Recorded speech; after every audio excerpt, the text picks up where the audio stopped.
So when Brandon and Lampton and I formed Moonbot Studios, the idea was that we wanted to tell stories, but in a variety of medium. By working with Moonbot, by creating a film, it really is the perfect complement of our technology with the best of storytellers.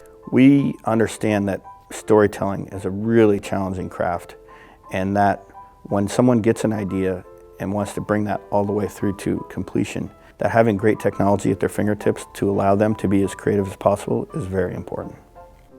We have two characters that represent picture and sound. And then we took those two characters and put them on a journey that represent the evolution of film technology. We fell in love with Moonbot's Oscar-winning character, Morris Lesmore. It just seemed right somehow that, this silent character would be the one that would tell the sort of stories we wanted to tell. To complement Morris as picture, we created the kid, who represents sound. Morris and the kid start as street performers.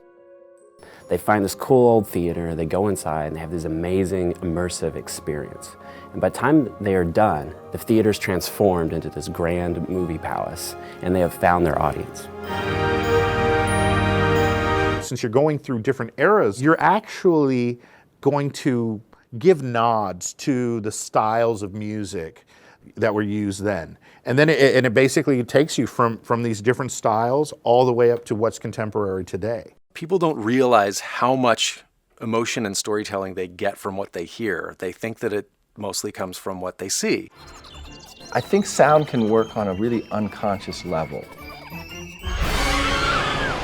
As soon as someone realizes they're watching animation, they're willing to go places they wouldn't. And I think that includes breaking the laws of physics or whatever. There's a different level of suspension of disbelief. Sound is one of the things now that really binds you into that world, envelops you completely. I mean, it takes it from just being the flat plane in front of you to literally surrounding you.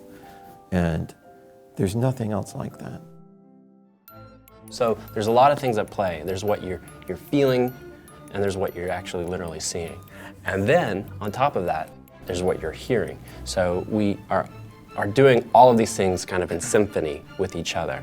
Sound and picture are evolving literally right before your eyes and ears. We were always aware that we wanted to take advantage of the Dolby technology.